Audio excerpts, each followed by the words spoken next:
বন্ধুরা, এখন তো শ্রাবণ মাসের শেষ হয়ে আসছে। এখন গাছের তাল একেবারে নেই। এই একটি তাল ছিল, আমি গুঁড়ি নিয়েছি। এই তাল দিয়ে আজকে কলাই ভাজা পিঠে বানিয়ে দেখাবো। এই কলাই ভাজা পিঠে কিন্তু খুব ভালো লাগে। এবার আমি এই তালটাকে এখন ছুঁড়ে নেব, মাড়িটা বের করে নেব, তারপর পিঠেটা বানাবো।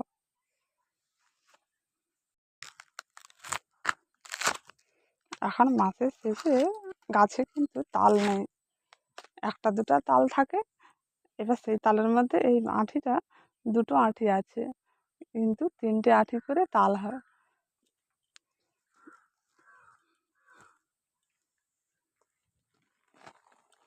তালটার কিন্তু রংটা কিন্তু খুব সুন্দর লাল।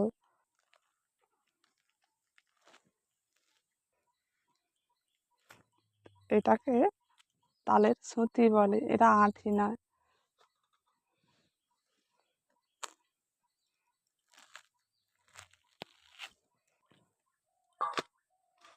আঁঠিগুলো কিন্তু খুব বড় বড়, দুটো আঁঠি হবে, কিন্তু আঁঠিগুলো খুব বড় আছে।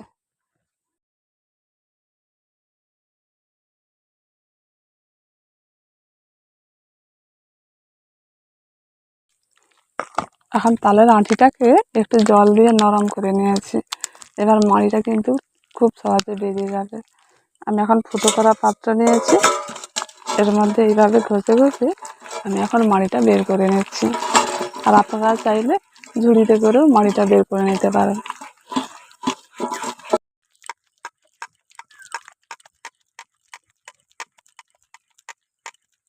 আমি এখন মাড়িটা বের করে নিয়েছি। আর কলাই ভাজা পিঠের রেসিপির জন্য আমি নারকেল নিয়েছি, এর মধ্যে আমি নারকেল দেব। এখন নারকেলটাকে ভেঙে আমি এখন নারকেল কুচি কুচি করে নেব।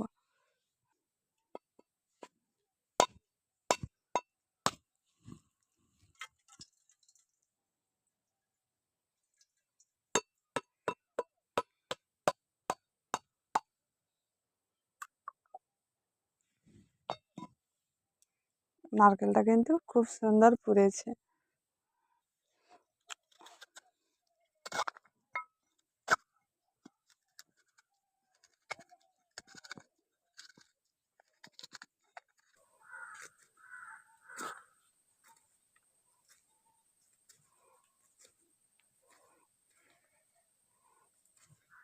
নারকেলটাকে এইভাবে কুচি কুচি করে নিচ্ছি।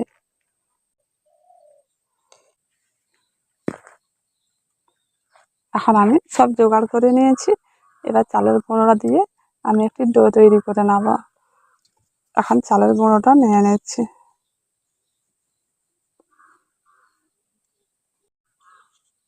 পরিমাণ মতো লবণটা দিয়ে দিচ্ছি।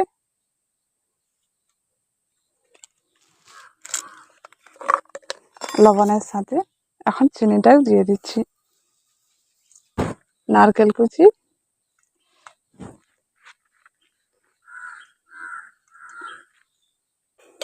নারকেল কুচির সাথে এখন তালের মাড়িটাও দিয়ে দিচ্ছি। তালের মাড়িটা দিয়ে আমি এখন ভালো করে এগুলোকে মাখিয়ে নেব। এই পিঠেটা বানাতে খুব সোজা, আর খুব অল্প উপকরণ দিয়ে এই পিঠাটা বানানো যায়।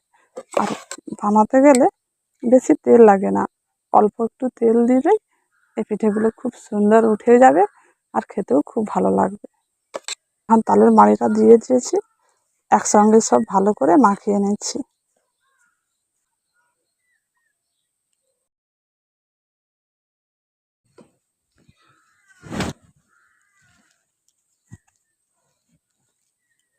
এখন সম্পূর্ণ তালের মাড়িটা দিয়ে আমি একটি শক্ত করে আমি একটি ব্যাটার তৈরি করে নিয়েছি।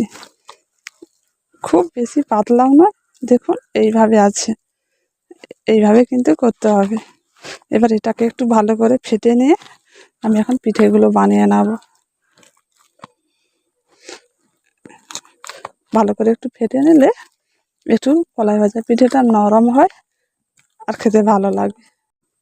কলা গাছের ডাঁটা নিয়েছি, এতে করে আমি তেল দেব।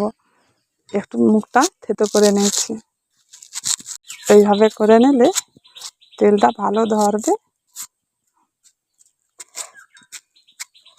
এবার পিঠেগুলো বানিয়ে নেব।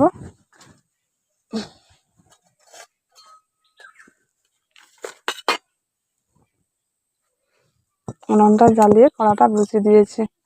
কড়াটাকে একটু ভালো করে গরম করে নেব, তারপর পিঠেগুলো বানাবো। এখন গরম কড়ার মধ্যে অল্প করে তেল গুলি দিয়েছি।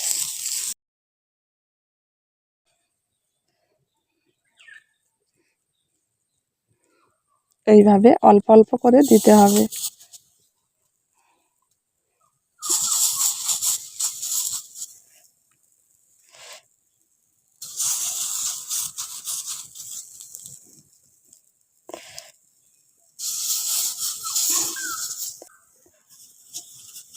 এখন কিছুটা দিয়ে দিয়েছি, ওগুলোকে উলট পালট করে ভালো করে ভেজে নেব।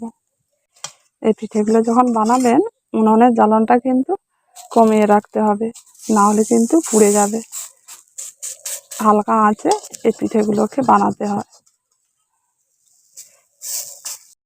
পিঠেগুলোকে উল্টে দিয়ে একটু অল্প করে একটু তেলটা এইভাবে ছপকে ছপকে দিতে হবে।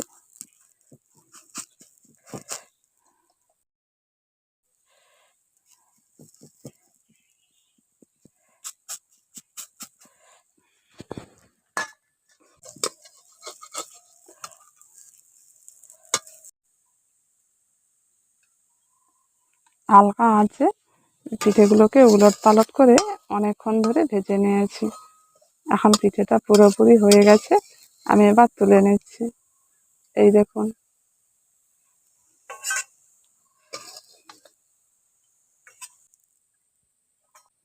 আবার কড়ার মধ্যে অল্প করে সাদা তেল মাখিয়ে নিচ্ছি, আবার কিছুটা দিয়ে দেব।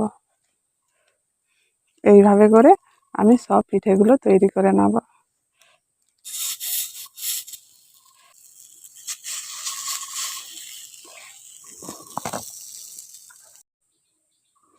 এবার এটাকে আমি এখন আবার উল্টে দিচ্ছি। প্রথমেরটা এইভাবে দিতে হবে, তারপর উল্টে দিয়ে একটু জেঁকে দিলে একটু বড় বড় সাইজের হয়ে যাবে আর একটু পাতলাও হয়ে যাবে, কিন্তু ভাজাটা তখন খুব তাড়াতাড়ি হয়ে যাবে। এবার উল্টে দিয়েছি, এবার অল্প সাদা তেল দিয়ে একটু চিপে চিপে দিচ্ছি, একটু বড় বড় সাইজের হয়ে যাবে। এইভাবে করে তেলটা দিতে হবে।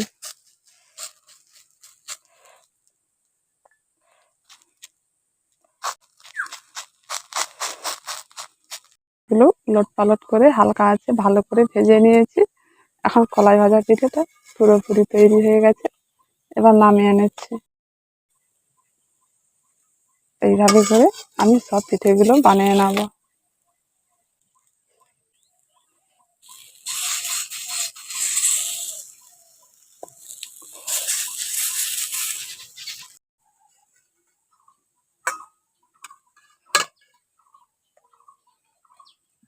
আজকে পিঠে বানাতে বানাতে সন্ধে হয়ে গেল।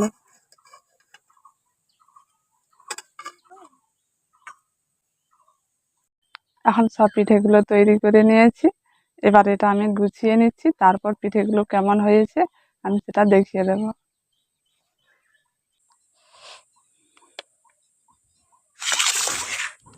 সেগুলো আমি ভেঙে দেখিয়ে দিচ্ছি কেমন হয়েছে। ভেতরটা দেখুন, পিঠের কিন্তু খুব সুন্দর হয়েছে। আমি খেয়ে দেখি কেমন লাগছে।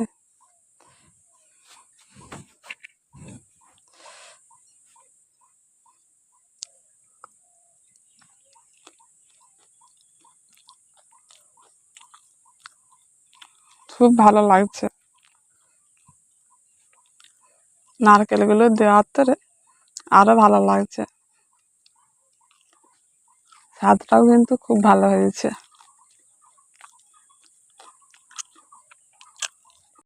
কয়েকটা উপকরণ দিয়ে আর অল্প তেল দিয়ে এই পিঠেগুলো বানিয়েছি, খুব ভালো লাগছে।